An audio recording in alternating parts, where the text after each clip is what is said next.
Ready? All right. Good morning. We'll begin with the Pledge of Allegiance.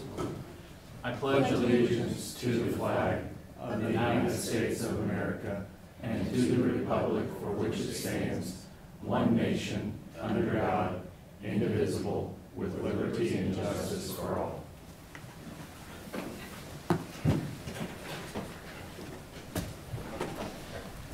Good morning. Welcome to the October 3rd, 2024 meeting of the Board of County Commissioners for Shawnee County. My name is Kevin Cook. I serve as the chair this year. Joining me today is Commissioner Aaron Mays. Good morning. Good morning. Commissioner Bill Rippon. Good morning. Good morning. Our County Councilor, Mr. Eckert. Good morning. And then filling in for Ms. Beck, we have Ms. Otto. Good morning. Good morning. Our first item, please. Item 3, consent agenda. Is there any questions or is there a motion? I'll move to approve. Second. Motion to approve the consent agenda by Commissioner Mays, second by Commissioner Rippon. All in favor say aye. All opposed? Passes 3-0. Our next item. Item 4, new business. A, County Clerk. Number 1, consider all voucher payments. This morning we have vouchers totaling $3,861,750.95. One large item to note under solid waste recycling is $146,155 to TLG Operations is for a new truck, trash truck. So I don't have any questions about it, and I would move for approval. Second. Motion to approve by Commissioner Mays, second by Commissioner Rippon. All in favor say aye. All opposed? Passes 3-0. Our next item. Number 2, consider correction orders. I'll move for approval. Second. Motion to approve by Commissioner Cook, second by Commissioner Rippon. All in favor say aye. All opposed? Passes 3-0. Our next item. Number 3, consider approval of resolution number 2024-67, authorizing a 2024 cereal malt beverage license to Corner 21 Company Sports located at 7523 Southwest 21st Street in Topeka, Kansas. Have they met all the legal requirements? They have. All right, then I would move for approval. Second. Motion to approve by Commissioner Cook, second by Commissioner Mays. All in favor say aye. All opposed? Passes 3-0. Our next item. Item B, Human Resources. Number 1, consider authorization and execution of contract C-315-2024, Memorandum of Understanding with the Fraternal Order of Police Topeka Lodge 3 for calendar years 2025, 2026, and 2027. Good morning, Commissioners. Angela Lewis, Director of Administrative Services. To begin, I'd like to thank the negotiating teams from the FOP, the Sheriff's Office, the County Counselor's Office, and Mike Augustine in Human Resources. Commissioners, the 3-year contract before you has several changes. I'd like to highlight just a couple of them. With this contract, the position of Corporal 1 will move to the same pay range as Detective 1, and the position of Corporal 2 will move to the same pay range as Detective 2. The contract gives a $2 per hour add pay to any officer with the rank of deputy assigned to be a designated member of the narcotics unit. And finally, this contract gives a negotiated 13% wage increase applicable step to all FOP members for 2025. There is a 5% increase for years of 2025 and 2026. I'd like to give the FOP and the sheriff time to come to the podium and speak about this. Then we'd be happy to answer any questions you may have.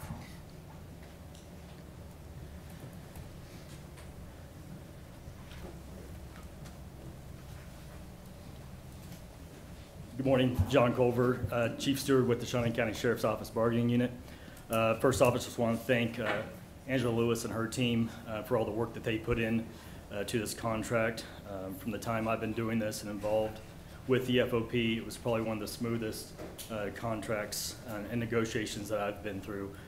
Also, thank you to the Sheriff and his team for seeing the things that we needed, and to the Commissioners also for looking at the contract and realizing that we need to stay competitive, and that this contract, I think, does that, keeps a good officer or good deputies around, and attracts new deputies to our agency also. So thank you for that.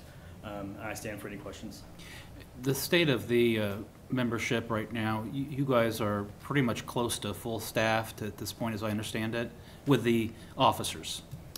I believe that is true, yes. And then with this new contract, would you anticipate some of your officers staying on rather than looking at earlier retirement?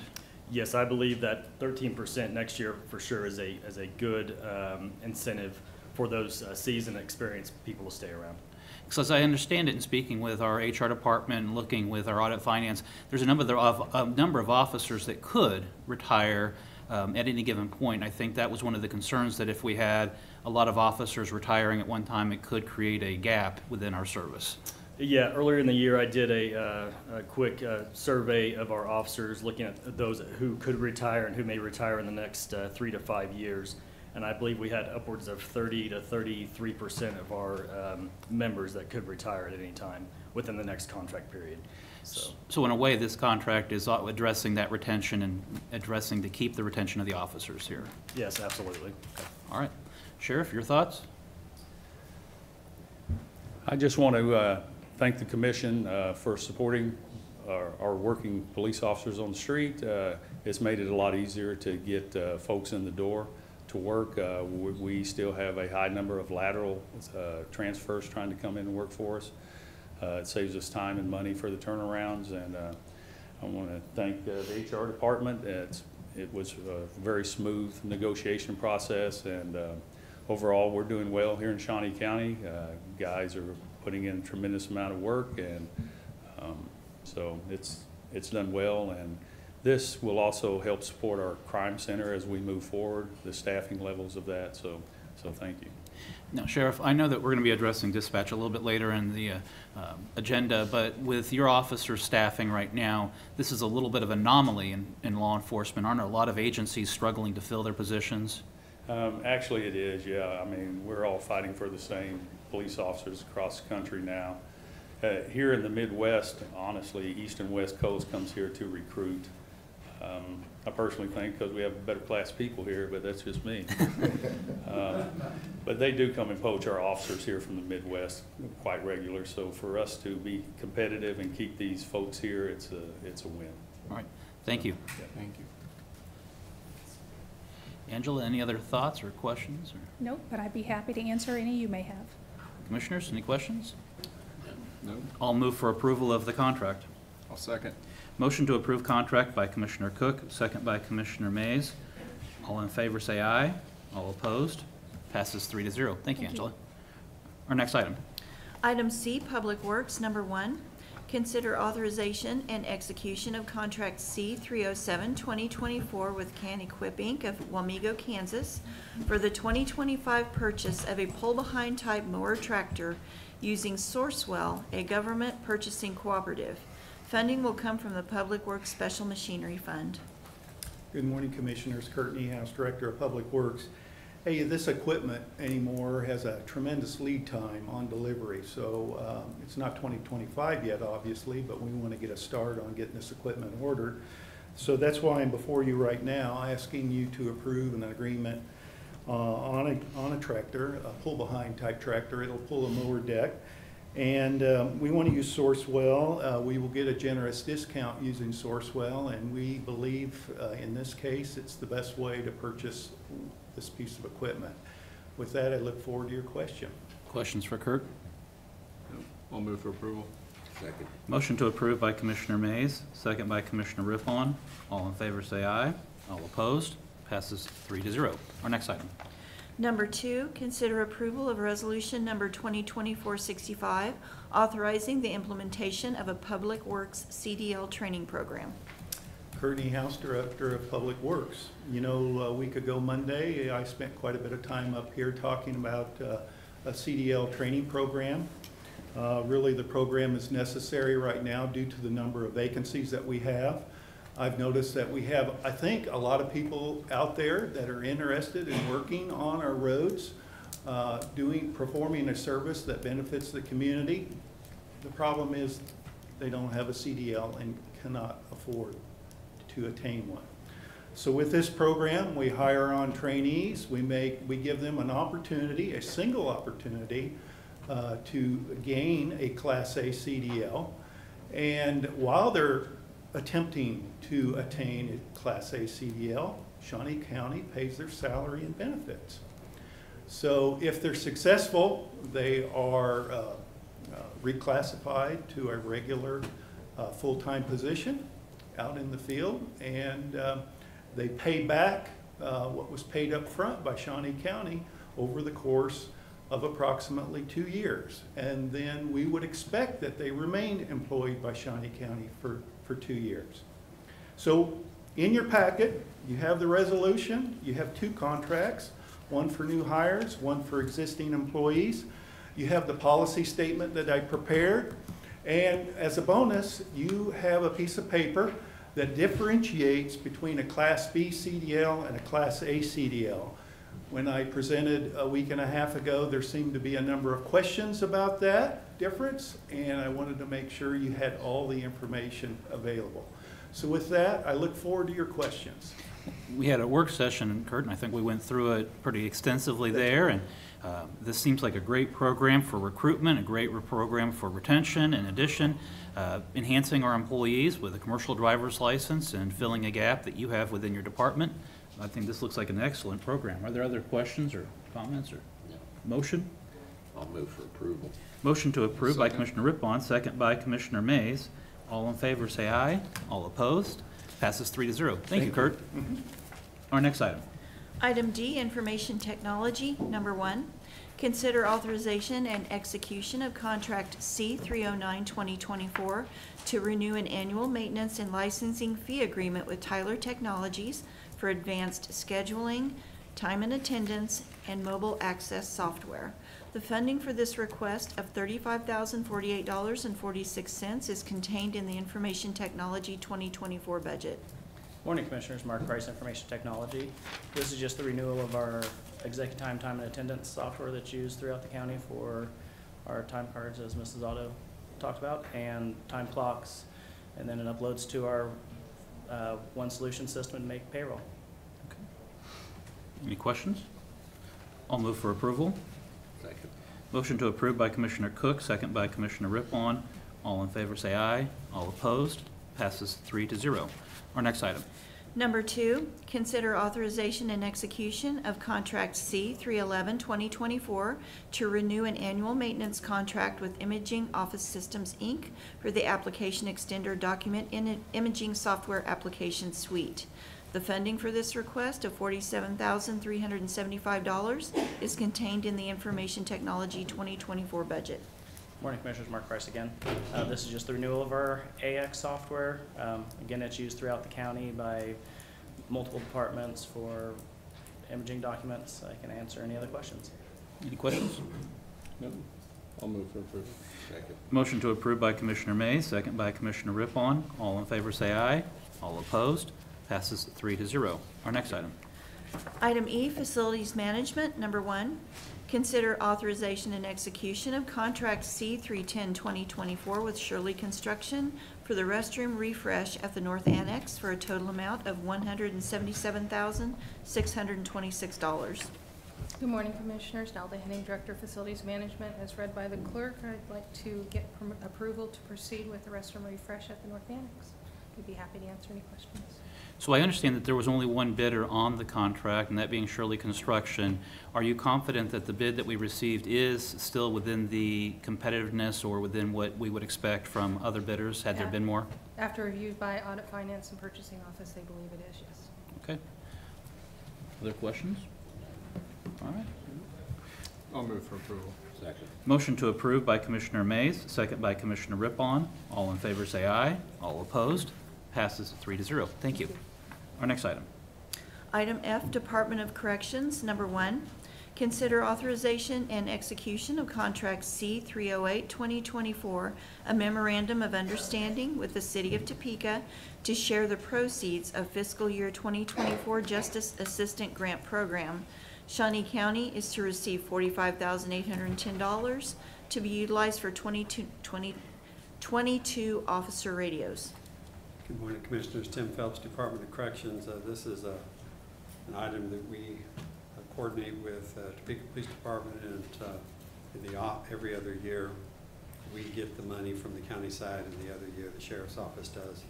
And what we plan to do this year is refresh some of our supply of radios for the officers. And other than that, I'd be happy to answer any questions. Questions? I'll move for approval. Second. Motion to approve by Commissioner Cook, second by Commissioner Mays. All in favor say aye. All opposed? Passes 3-0. Our next item. Number 2, request permission to accept fiscal year 2024 Second Chance Act Grant Award for $725,948 over 3 years to support expanded behavioral health services within the community corrections operation. Good morning again. Tim Phelps, Department of Corrections, and I have Major Steve Willis, who oversees the operation of community corrections here in Shawnee County, with me to do any further discussion we would like to do. This item, we received permission from the commission some months ago to make application for this Second Chance Act grant, and we put in the application and we had success, and they have now offered an award, $725,948, and we intend to use this money to expand the mental health program activity at the Community Corrections Office. And if Steve would like to step up, he can give you a little bit more framework to that program. Absolutely. Thanks, Tim. Good morning, Commissioners. Steve Willis, Department of Corrections. We applied for this grant for the sole purpose of trying to provide better mental health services for the probationers that we serve. We currently have over 700 active probationers that we supervise, and a very high percentage of those have mental health diagnosis or dual diagnosis with addiction. The goal of this grant is to supply or provide mental health therapists within the office. Moving forward, during the time of this grant, every probationer who is sentenced to community corrections will receive a mental health assessment as part of the intake process. To put that in perspective, most of the time if you send somebody for a mental health evaluation, that's $150 that they have to pay for.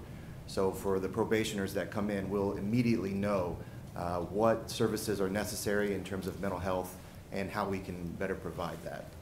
If services are needed, we will then have 2 licensed therapists in-house because of this grant. We'll be able to walk a probationer over to one of these therapists and immediately schedule services for them to begin treatment. Put that in perspective, a probation officer working with someone who needs mental health treatment, it can take up to 2 weeks to 45 days for someone to get in for an initial appointment. So to have this in our back pocket in our office is extremely beneficial for what we're trying to do for this community. We're really excited for that. On top of all of this, our officers will receive additional training when it comes to trauma-informed care, recognizing early signs of mental health trauma, and understanding the referral process that will go with. This will be a 3-year grant and hopefully continue on after that, but for these first 3 years, being able to reduce mental health crisis and reduce that mental health population going into jail because of mental health services, that's going to be a big deal for this community and this agency. With that, I'll stand for any questions. So we're just a little bit shy of a $250,000 a year grant. And if I understood correctly, if we have 700 individuals that are on supervision at any given time, I mean, obviously people are coming in and going out, 700 at $150 an evaluation, that's $105,000 a year just for the evaluation. So the remainder amount that you would have, $200,000+, that's going to be just for the therapeutic services? Yes. Okay. And is there a county match to that, or is this in addition to a county program, or is this all new for us? This is all new money. There is no match that was necessary for this grant. Everything that we have budgeted was put in place where we put the grant in for services that I've exactly described, to provide mental health evaluations and to provide services for those that need them. Now, I will say, with the caveat of that, a person who is needing services, we have set aside 10, I think it was 10 mental health appointments for that person to start their services, to see where they need to go from there. Okay. And how many, out of your people that you have on supervision right now, how many of them are in need of mental health services? All of them, most of them, some of them? I would not say all of them. I don't have the percentage on the, with me now. It is a large number. Between 40% and 45% is what I would say is that. Okay. Commissioner Mays? So, Steve, we heard during budget presentations from the courts that their intention to stand up in the AOT program this year. I mean, is this something that would dovetail with that pretty well, and maybe increase the impact of the program? I mean, it could. The Community Corrections Department is separate from the court in the services that we provide. And so in order for someone to receive the services as part of this grant, they would have to be placed on community corrections supervision. Now, that doesn't mean we don't have probationers who are dually supervised, but in terms of state statute, there's a precedent that's set that only one agency can supervise a person. And so for us, in order for them to participate in this, they would have to be placed and be supervised by community corrections. Okay, thank you. Commissioner Rippon, any questions? No. I think this is excellent. I want to congratulate you on being able to be awarded this. I mean, I think this does address mental health issues that we have within our community, helps address the supervision and reduce recidivism, and those are all things that we want to see within our community. So I want to congratulate you on getting this grant and make a motion to approve it. Second. Motion made by Commissioner Cook, second by Commissioner Mays. All in favor say aye. All opposed? Passes 3-0. Thank you. Thank you. I would just like to share Trenton, James, and Aaron Hicks here, who helped write this grant. They did an excellent job. They deserve a shout out. Yeah. Trenton, good job. Thank you. All right. Our next item. Item G, Audit Finance. Number 1, presentation of the Special Alcohol and Drug Committee funding recommendations and consider approval of resolution number 2024-66, allocating 2025 Special Alcohol Drug Program funds. Good morning, Commissioners. Jennifer Sauer, Financial Administrator. This morning we have Carrie Higgins here, who is going to be doing her annual presentation for the recommendations of the Special Alcohol and Drug Committee. Good morning, Carrie Higgins, Housing Division Director for the City of Topeka. And today we have the information before you for the Special Alcohol and Drug Grant process for 2025. It is estimated that there will be about $50,000 in county funding for that grant program. As a reminder, the amount is projected based on the liquor tax that's collected by the state of Kansas and is required to be allocated to alcohol and drug programs. So we released an RFP in June. We had 4 agencies apply with a total of 5 programs. The Grant Review Committee met in July to score each of the applications, and then those recommendations went before the whole Drug and Alcohol Advisory Council, who approved the scores. The agencies then have 1 week to appeal if they wish. We did not have any appeals this year. The process was very smooth this year. We put some changes in place which helped significantly from last year. So I am happy to answer any questions you might have. And here are the dollar amounts for the review committee recommendations and then your percentages as well for each of the programs. Do these numbers and amounts match what the city's portion would be also? Close. There are a few additional programs that applied for the city funding, so there's a little bit of variation. But the scoring for the applications is the same, and then the allocation process is the same. Because the amounts that we're talking about today are just those that are collected outside of the city of Topeka. And so those are 2 separate funds. Correct. Okay. Yes. All right. Any other questions? No, but I'm glad to hear the new system is working. I know last year was kind of a struggle to get through it, so I'm glad that things have improved there. So I'll move for approval if there's no other. Second. Motion to approve by Commissioner Mays, second by Commissioner Rippon. All in favor say aye. All opposed? Passes 3-0. Thank you. Our next item.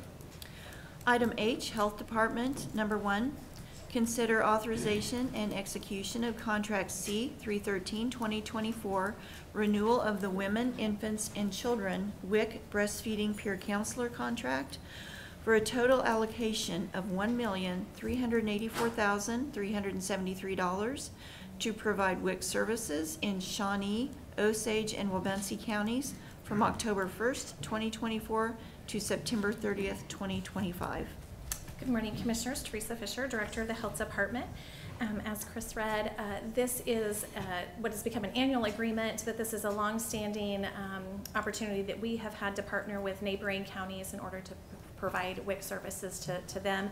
We serve as the parent agency for both Wabunsee and Osage. That means that we send a dietitian to those communities either weekly or once a month to serve their WIC participants. So it's been a great opportunity, like I said, and with that, I would look forward to any questions you might have. Questions? No. I would move for approval. I'll second. Motion to approve by Commissioner Rippon, second by Commissioner Cook. All in favor say aye. All opposed? Passes 3-0. Our next item.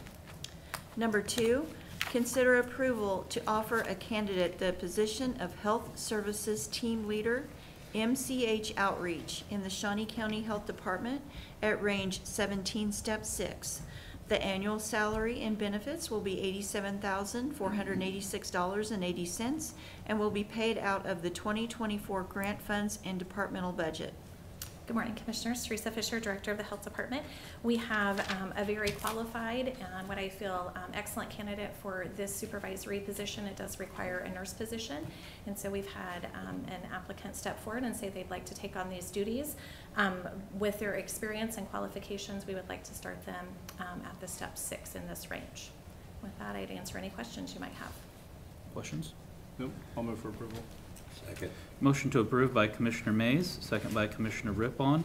All in favor say aye. All opposed? Passes 3-0. Thank you. Our next item. Item I, Sheriff's Office, number 1. Acknowledge that the Sheriff's Office Communications Department intends to apply for a 2024 NG 911 Smart Transcription Grant. If approved and awarded, the grant would pay for the PSAP's one-time system implementation cost and 70% of the licensing cost for a 5-year period. That would leave a matching amount of $20,670 upfront payment and will be paid out of 911 funds. The upfront payment would be a sole source payment to Kansas 911 Coordinating Council. Good morning, Commissioner. Shane Hubler, Sheriff's Office. This is for transcription services to take the audio that we get when citizen calls in, officers call in, etc., and the ability to transcribe that information so it's easier, more easily searched later on when we're trying to find keywords, etc., things like that. I'd be happy to answer any questions you may have. In the packet, there is attached a kind of a transcript example showing that if you're doing a live call, it's transcribing it as the call is going on. Is this something that we have right now, or is this going to be completely new for the 911 dispatch? This will be completely new. This is something we don't have right now, and it's going to be, it's talked about as a force multiplier because that information is then easily readable by other people within the center, and everybody can help each other out. Okay. I think it looks like a great grant to apply for, so move for approval. Second. Motion to approve by Commissioner Cook, second by Commissioner Mays. All in favor say aye. All opposed? Passes 3-0. Our next item. Number 2, acknowledge receipt of correspondence from Sheriff Hill that he would like to repurpose the $63,000 from capital outlay funds, project number 194, and use the monies to buy an animal control officer truck instead. Shane Hubler, Sheriff's Office. If you'll remember, last year, going through the budget process, we were having some issues with prisoner transports. The companies were unstable, to say the least, and we didn't have the ability to transport multiple prisoners at the time. A couple different things have happened since then, since we had that request. Number one, there's been some more stability in the companies. They've reorganized and become more consistent with their ability to pull off the transports. We are still doing more transports than we have, but we were able to source a minivan that is giving us the ability to transport multiple persons at once at a greatly reduced cost from this. And In that, we've also had some animal control issues, keeping those positions filled. We now actually have 2 animal control officers, which is great because we answer a ton of animal control calls every year. But in that process of not having, we were able to just have 1 vehicle and keep them in the lower mileage vehicle. The ACO trucks that we're running now have the one that the second officer is driving is well over 100,000 miles, and we just like to utilize that money to purchase an ACO truck. Questions? When you purchase this truck, are you going to be taking equipment off of an old truck to put on the new truck that goes along with the animal control, or is this all going to be completely new and outfitted? We absolutely try and reutilize any equipment that we have existing on the current vehicle that we can repurpose on a new vehicle. We absolutely try and transfer as much of that as possible. We're trying something new this year. We're going to go with a 1/2 ton. We've had 3/4 tons for ACO trucks for as long as I've been at the sheriff's office, which is a long time, by the way. But we're going to try and go with a 1/2 ton. The duties and the responsibilities, we believe a 1/2 ton, number one, it'll keep our costs down, and number two, I think we have the other vehicle availability. So there may be some changes just due to the change in type of vehicle, but absolutely we'll reuse everything that we possibly can. Okay. I'll make a motion to approve. Second. Motion to approve by Commissioner Cook, second by Commissioner Mays. All in favor say aye. All opposed? Passes 3-0. Our next item. Number 3, the Sheriff's Office is providing an update regarding the 2024 COPS Technology Community Project Funding Grant that was presented to the BCC on June 15, 2023. Application was approved and an award letter in the amount of $1,054,000 was received. Acknowledge intent to accept and finalize the grant. Shane Hubler, Sheriff's Office. Very good news.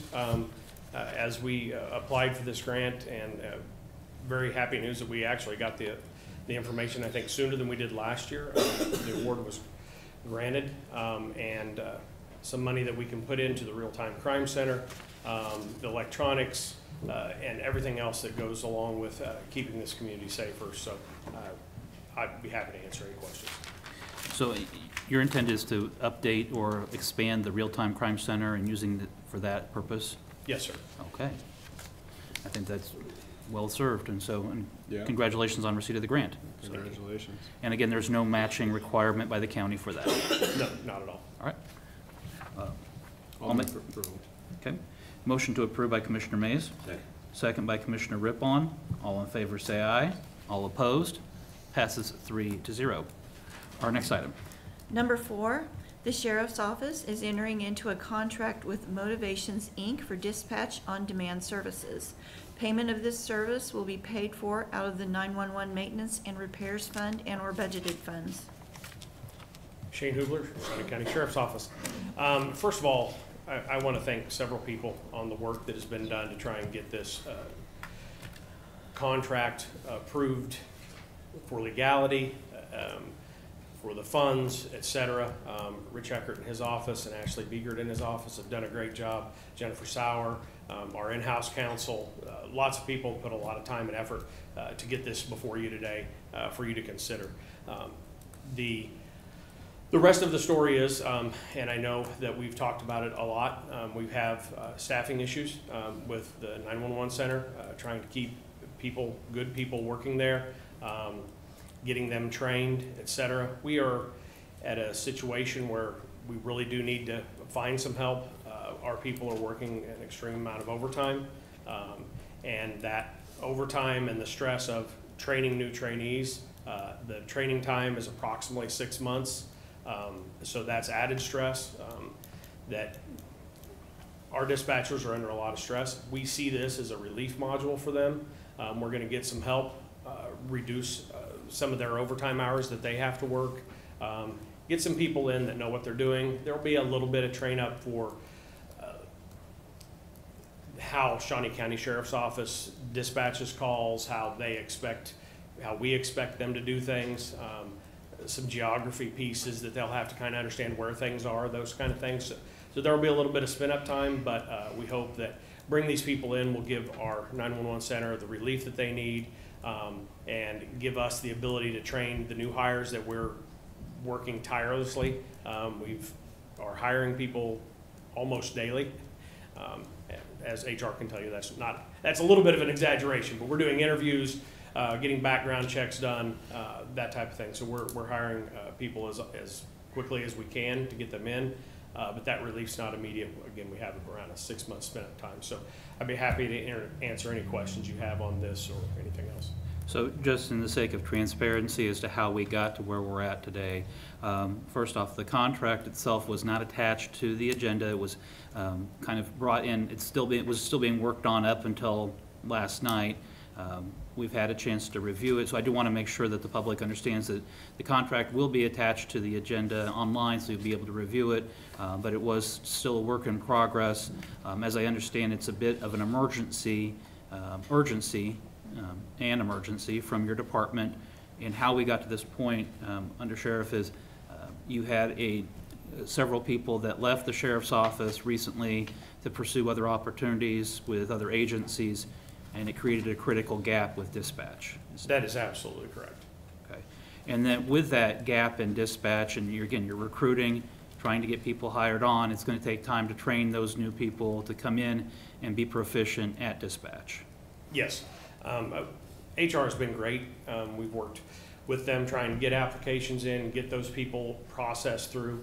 The background process and the vetting process that we do for our 911 dispatchers is very much like officers, because they're dealing with the same type of critical information and they have to deal in a high stress situation. So it's a long process, but I think we're finally getting it worked through. And this is a company out of Colorado that does staffing specifically for dispatch. Yes. Best comparison I have is travel nurses. I think a lot of people know about travel nurses. These are travel dispatchers that come in and help out centers. We have talked to multiple centers throughout the United States, Chicago, Milwaukee, several other areas. They have all spoke very highly of this company, their professionalism, their ability to come in and do the job. There's some people just don't fit, their ability to move people in and out. They have a vast resource of people that they can bring in. If somebody's just not working out, they have no issue at all pulling that person out, bringing in somebody else that can maybe better fit with our agency. And you're anticipating bringing in between 6 and 8 temporary dispatchers? We're gonna, that number I'm not 100% positive on, at least 4, and it just kind of depends on what shifts they're gonna work, that type of thing. The spin up early is going to just be a couple at a time, so the company can get a better understanding of how our process works, and then they can identify the people within their company that best fit our agency, and then in a couple months, then we will have around 8 people working different shifts. All right. And at this time, though, 911 calls are still being answered. We are not unable to answer the 911. It's just recognizing that we're at a critical staffing level. Absolutely. The citizens should not see any change now or when this company comes in place. Right now, if you would do it, and we do an audit on our ability to answer 911 calls, we are at or below, which is a good thing, the national average for answering 911 calls. Okay. And then finally, the cost. This is going to be approximately $80,000 or so a month. Yes, sir. So there's a pretty hefty price tag that goes along with it. Yes, we're hoping between some savings that we'll be able to realize throughout the year, some savings that we'll realize with hopefully our current dispatchers not working as much overtime, and then some funds that, other funds that we have through payment of towers, et cetera, those kind of things that this will be funded. Okay. Are there other questions? Yep. All right. Do we need to take action on this? Yes, we will. We'll need to make a motion to acknowledge the receipt of the contract the sheriff is entering. I'll make a motion that we acknowledge. Second. Motion to acknowledge receipt of the contract by Commissioner Mays, second by Commissioner Rippon. All in favor say aye. All opposed? Passes 3-0. Thank you, Mr. Sheriff. Thank you very much. Thank you, Sheriff and Jeremy, for being here. I know there's a lot of hard work, and good luck in recruiting and filling, getting those staffing positions filled. Our next item. Item 5, public comment. This is an opportunity for the public to comment on any issue to the County Commission. Mr. McClure is signed up to speak.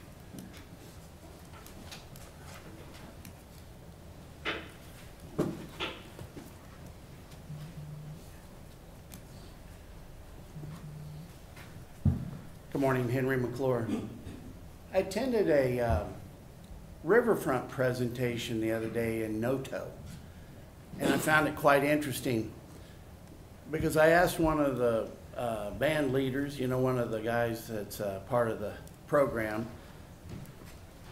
I said, how much of this is funded by private dollars, or how's it going to generate private dollars?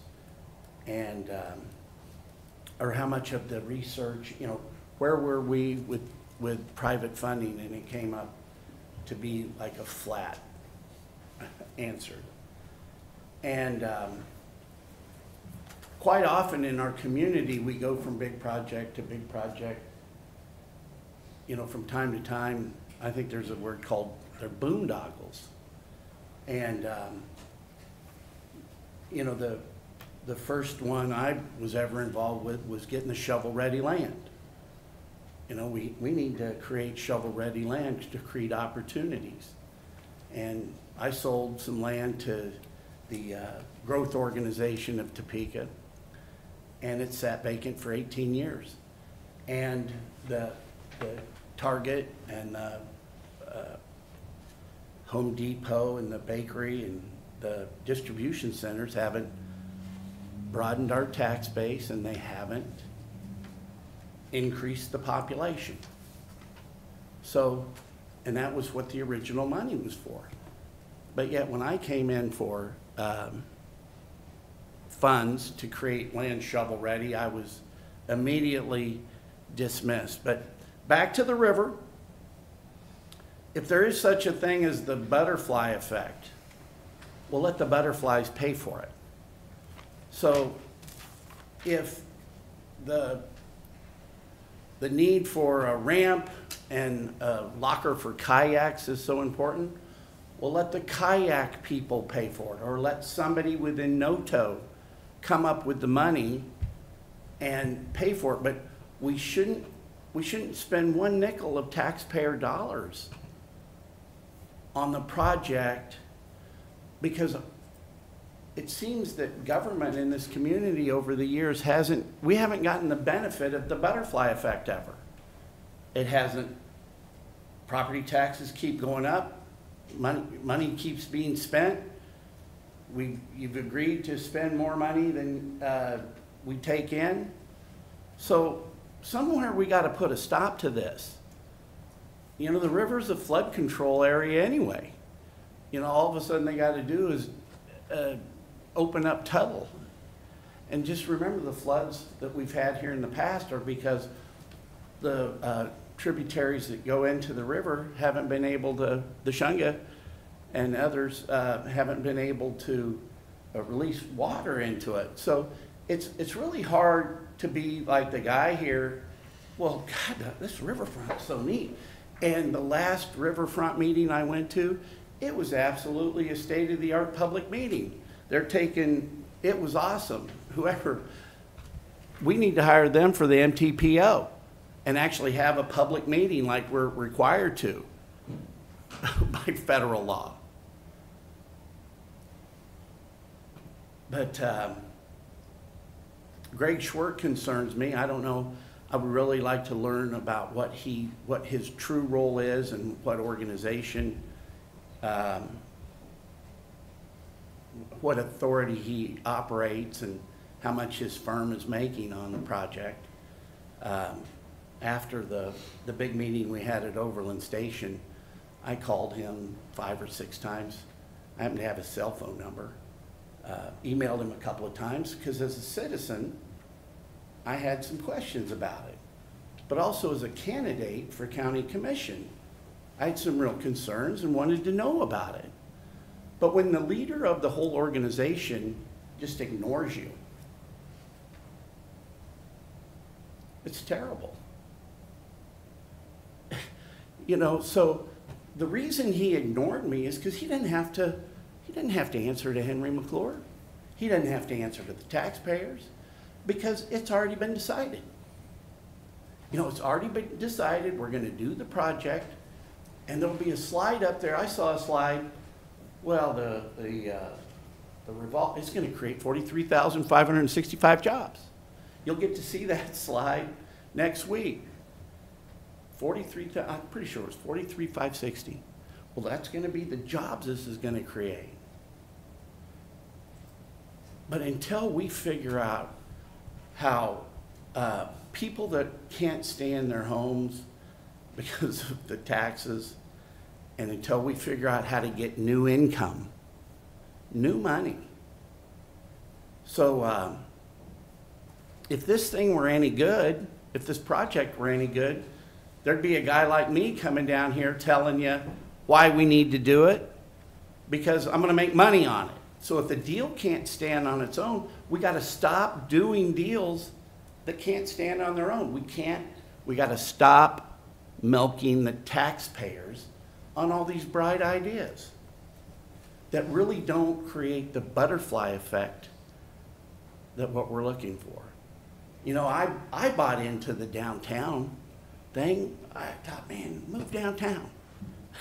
I started thinking last night, I go, you know, the floods of 51, and then if you had, you know, the 100-year flood can happen, it can happen on Monday, and it can happen again on Friday. There's no time limit to Mother Nature. I started worrying about my basement flooding, and I'm only 4 feet off the ground, so maybe, you know, I could get on the roof. But those banks, you know, we could flood again. You never know. I'm not saying don't do the project because we may flood again. I'm not that big a Chicken Little. But let's figure out how a project like the riverfront, yeah, it's important, but you know something? Maybe the location of our downtown and the river, just because there's so many other towns that got really great riverfronts, maybe we just built it in the wrong place. And we don't have to do every bright idea. But if it's such a bright idea, let's just figure out how it can stand on its own and the private sector can pay for it. And let's just start taking the burden off the public. Because what I hear from the people, they don't want it, they can't take it anymore. I can't take it anymore. And we shouldn't have to take it anymore. But your friend, Greg Schwert, shame on him. You know, he got the contract to do the saloon over in Ward Mead. You know, you didn't want to support it, but why should we pay an architect to do a deal that we don't really want to do? I've been coming here for a long time. I don't hear no much. But maybe it's time we say no.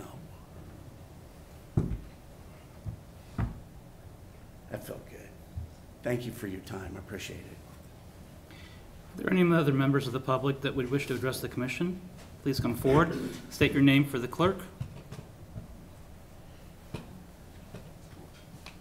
Morning, Commissioners. Paul Post here on behalf of the Shawnee County Historical Society, and I'd like to invite you and the members here of the public and anybody who is watching online to a couple of programs that are coming up. The first is our annual Historic Homes Tour, which is on October 13, Sunday, October 13, from 1 to 5 p.m. And this year we're featuring some downtown properties, including Equity Bank at 701 South Kansas, the Tinkham Veal Building at 909 and 911 South Kansas, the Jackson Lofts at 735 South Jackson, and the St. Joseph Lofts at 3rd and Van Buren. The cost of this is $75 to have a tour of the interior of each of these buildings, and that is followed by a reception at Governor's Row House, where we'll have the public invited to enjoy some hors d'oeuvres following the presentation. And then we have a two-part program excuse me, coming up starting October 14, so the next day. This is in conjunction with the Topeka and Shawnee County Library. As you may know, the Menninger Clinic is next year celebrating its 100th anniversary of the founding by Dr. C.F. Menninger here in Topeka. So we have two programs that we're offering at the library and in conjunction with the library on October 14 is the first one, 6 p.m. to 7:30. We'll be presenting a program on the history of Menninger Hill, formerly known as SBA Hill, formerly known as Martin's Hill. It's a very important landmark here in Topeka, and we'll have a presentation on that again at 6 o'clock on October 14. And then on November 18, we're sponsoring again with the library at 6 p.m. what we're calling the Menninger Roundtable. And we're going to have a group of former, in fact one current Menninger employee who's coming up, Dr. John Allen from Houston. Also will be participating in this program are Dr. Walt Menninger and Dr. Roy Menninger. And this will be a group of 6 former and current Menninger personnel, people involved in the Menninger Clinic, some for many, many years. It will be moderated by former Mayor Larry Wolgast, who was also involved with the Menninger Clinic. And this will be then followed by question and answer session open to the public. So we hope that everyone here and folks watching will join us for these upcoming programs. Thank you. Thank you. Any other members of the public wish to address the commission? Our next item. Item 6, Administrative Communications. This is an opportunity for any department head or employee to address the commission.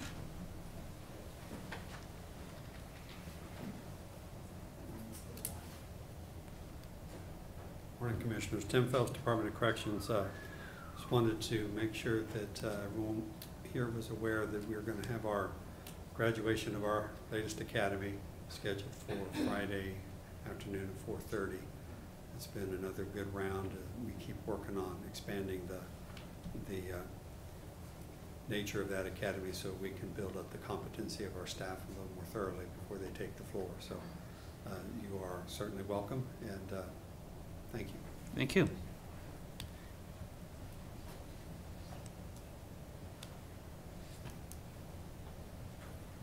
Good morning, Teresa Fisher, Director of the Health Department. I just wanted to announce to the public that we are going to be closing our immunizations department next Tuesday just for the morning portion from 10 a.m. to 3 p.m. That is our alternate hours day.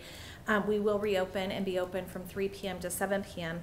The reason we're doing that is our staff is going to be working with the courts and providing a vaccine clinic, and with just the amount of staffing we have and the need that's supplied there, we feel that we'll best be served to support the community in the afternoon. So all other services will remain open that day, but immunizations will not open next Tuesday until 3 p.m. Thank you. Thank you. Any other administrative communications?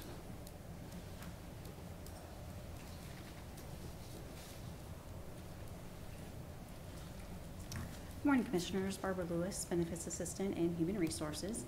I have a few announcements this morning. The first is that Mobile Mammography is at Evergy Plaza today from 8 to 5 p.m. They do accept walk-ins, and just take your insurance card and your photo ID. And then also, for Shawnee County employees, our open enrollment starts October 14th, runs through October 25th. There will be enrollment meetings, as you can see on your screen.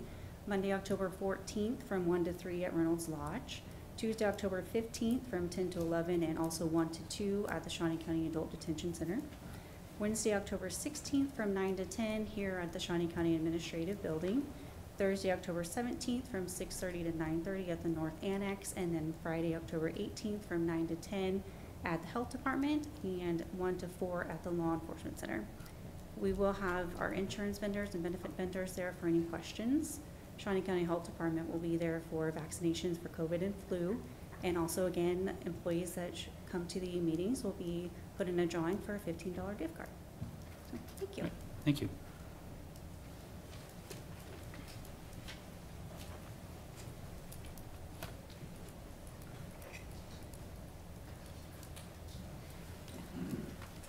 Good morning, Commissioners.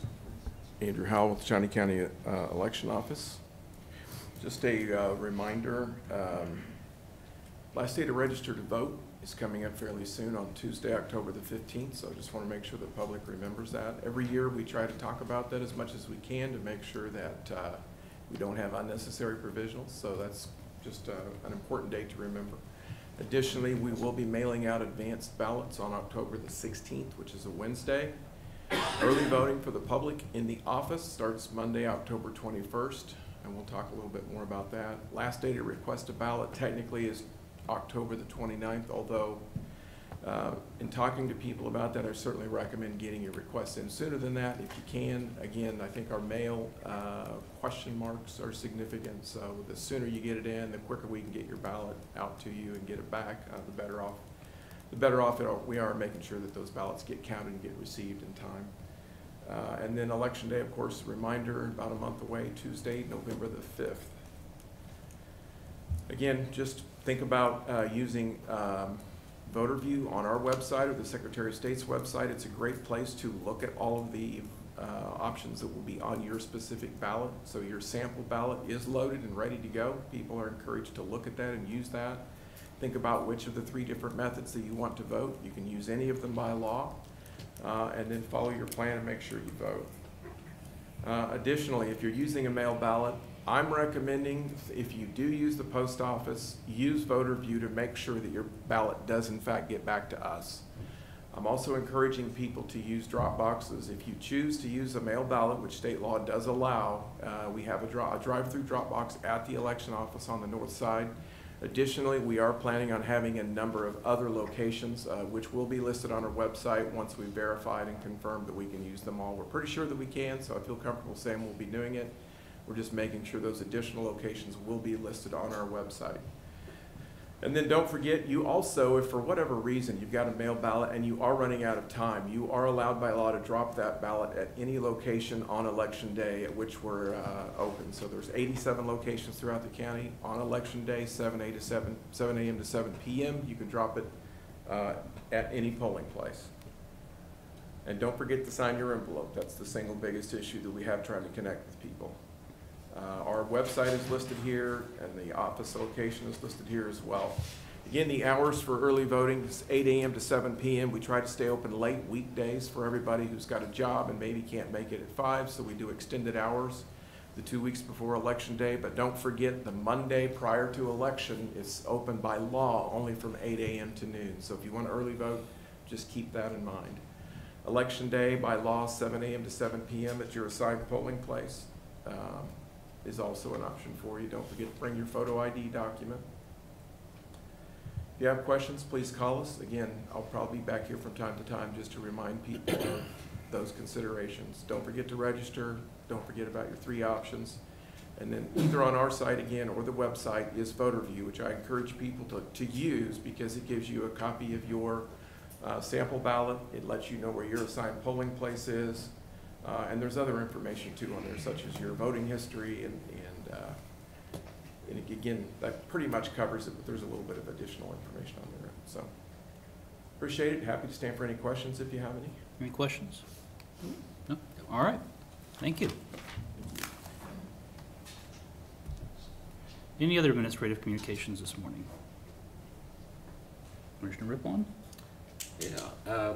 Well, I'd like to thank Midland Care for recognizing me as a community champion. It was was one of 12 people that they recognized, and so thank them for that.